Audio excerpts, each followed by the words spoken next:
राजा दुष्यंत और शकुंतला की विचित्र प्रेम कथा। गर्भवती होने के बाद राजा ने पहचानने से इनकार कर दिया। क्यों? शकुंतला स्वर्ग की अप्सरा मेनका और ऋषि विश्वामित्र की पुत्री थी।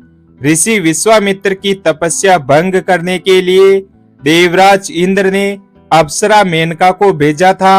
मेनका ने अपने रूप और यौवन से ऋषि विश्वामित्र की तपस्या भंग कर दी और दोनों के संसर्ग से शकुंतला का जन्म हुआ। जन्म के उपरांत ही मेनका ने शकुंतला का त्याग कर उसे वन में छोड़ दिया। शंकुत नामक पक्षी से नवजात शकुंतला की रक्षा कर कण्व ऋषि अपने आश्रम ले आए और पक्षी के नाम पर उसका नाम शकुंतला रख दिया। आश्रम में ही शकुंतला का पालन पोषण हुआ और युवा होने पर शकुंतला अपनी माँ मेनका की तरह ही रूपमती हुई। एक दिन आकेट खेलते हुए हस्तिनापुर नरेश दुष्यंत वन में आए और कण्व ऋषि के दर्शन की अभिलाषा में उनके आश्रम पधारे।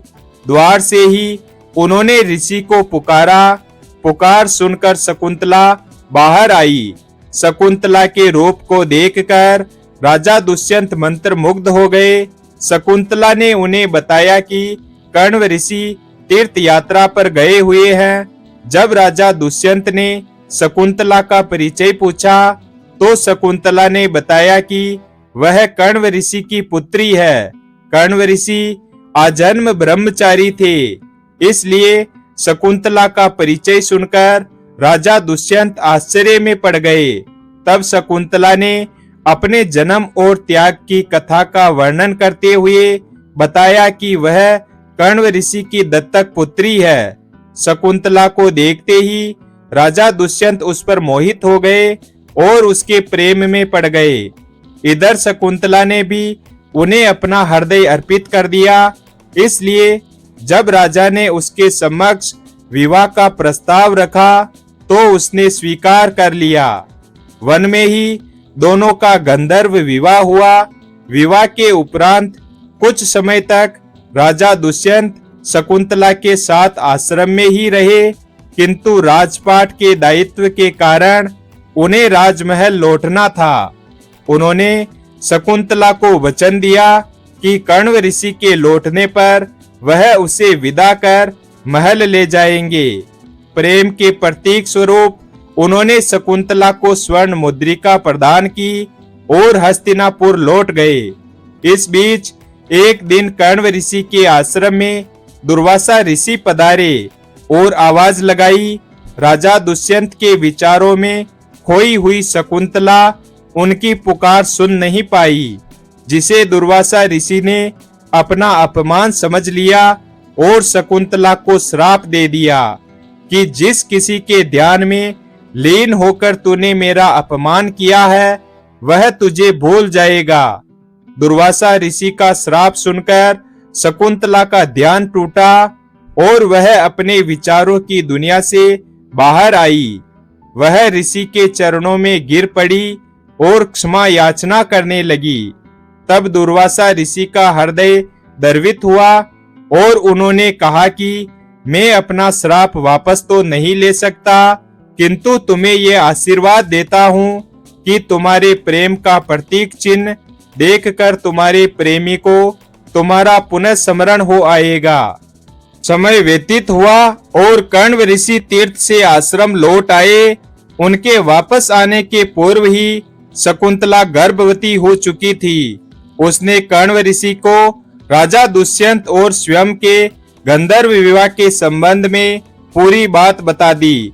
कण्व ऋषि ने कहा कि विवाहित कन्या का अपने पिता के पास रहना उचित नहीं है, उसे अपने पति के घर जाना चाहिए। और उन्होंने एक शिष्य के साथ शकुंतला को राजा दुष्यंत के पास भिजवा दिया। हस्तिनापुर जाने के मार्ग में राजा दुष्यंत द्वारा शकुंतला को दी हुई स्वर्ण मुद्रिका पानी पीते हुए सरोवर में गिर पड़ी और एक मछली द्वारा निगल ली गई। जब शकुंतला राजमहल पहुंची तो राजा दुष्यंत ने उसे पहचानने से इनकार कर दिया। दुर्वासा ऋषि के श्राप के प्रभाव के कारण राजा दुष्यंत उसे भूल गए थे।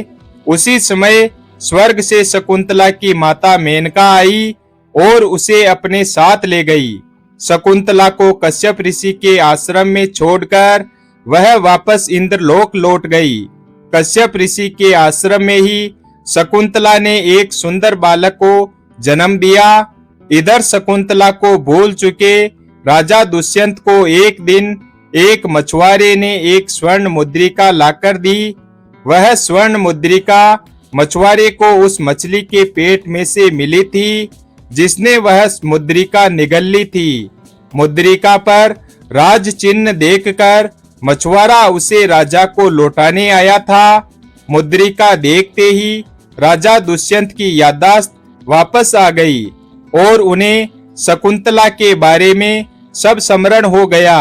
उन्होंने तुरंत सैनिकों को शकुंतला को ढूंढने भेजा, किंतु वे उसे ढूंढ नहीं सके।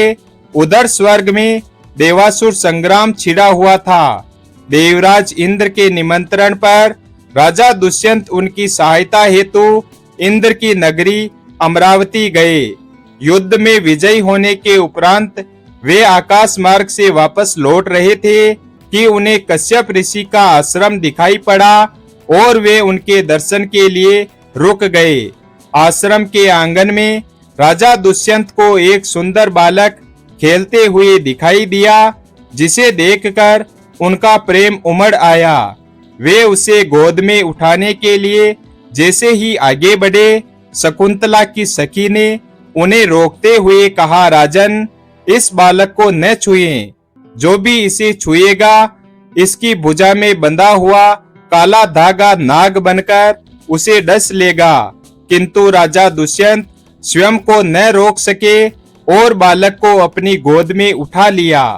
गोद में उठाते ही बालक की भुजा में बंधा हुआ काला धागा टूटकर गिर पड़ा।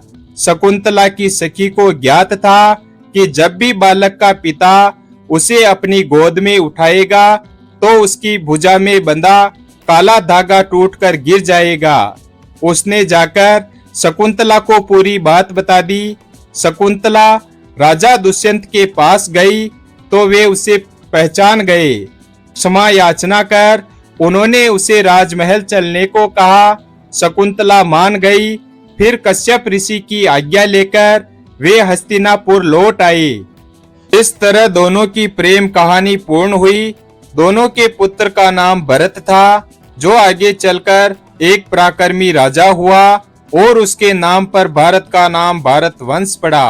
वीडियो अगर पसंद आया हो तो वीडियो को लाइक और हमारे चैनल शिव भक्त को सब्सक्राइब करें और अपने दोस्तों के साथ शेयर करें।